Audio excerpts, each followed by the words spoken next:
नमस्ते प्रणाम। मैं गायत्री सरोज आपको अपने चैनल में दोस्तों आप लोग का स्वागत करती हूँ। आप लोग के बीच एक विवाह गीत प्रस्तुत करने जा रहे हैं। कैसा लगा कमेंट करके ज़रूर बताइएगा। जो गलती हो क्षमा करिएगा। बहुत दर्द भरा विवाह गीत है दोस्तों। दुखित होई के बोलै कवन देइया रे अरे सुनायम अरज हमार रे ललनवा रे सुनायम अरज हमार रे ललनवा बाऊजी हमके बैरनियाई समझई अरे भैया त मानई हमके बोझरे लालनवा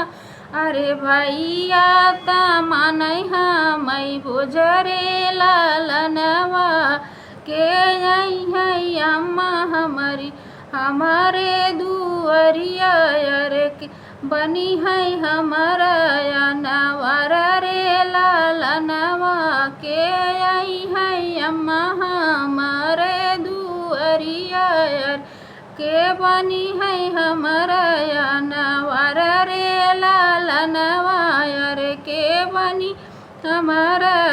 नवर रे लालनवा कैसे तू भेजबू अम्मा खिचड़ी घुघुरिया रे कैसे तू भेजबू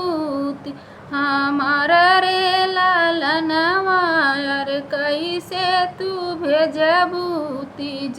हमारा रे लालनवा नहुआ लई जई है बेटी खिचड़ी घुघुरिया अरे कहाँ राजा बनी है नवर रे लालनवा कहाँ राजा बनी है नवर रे लालनवा बाबू जय है बेटी लई के होती जिया अरे बाबू जय है बेटी लई के जती जिया हाल खबर लाई आवई तो हर रे लालनवा अरे हाल खबर लाई आवई रे लालनवा जब तक मोरी बेटी माई बापैया जब तक मोरी बेटी माई बापैया अरे तब तक नहीं हर तोहार रे लालनवा अरे तब तक नहीं हर तोहार रे लालनवा जब नाही पूछी हई भैया भाऊ जैया जब नाही पूछी हई भैया भाऊ जई अरे त्याग दीहू नहीं हर दुआर रे लालनवा अरे त्याग दीहू नहीं हर के दुआर रे लालनवा भाऊजी के गोदिया से बोलई भतीजवा भाऊजी के गोदिया से बोल भतीजवा अरे सुना बुआ अरज हमार रे लालनवा अरे सुना बुआ अरज हमार रे लालनवा हम तोहर अहुबाई हम तोहर जईबाई अरे हमसे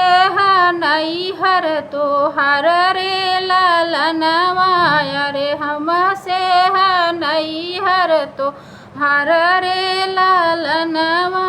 भाई भाऊ जयज सुना त्यागुनाई हरवा अरे भतीजवा गुना रख्यो बेओहर रे लालनवा अरे भतीजवा गुना रख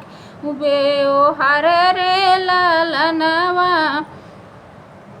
अरे भतीजवा गुना रख्यो बेओहर रे लालनवा दुखित होई के बोलै कवन देई अरे सुनायम अरज हमार रे लालनमा रे सुनाय अम्मा अरज हमार रे लालन।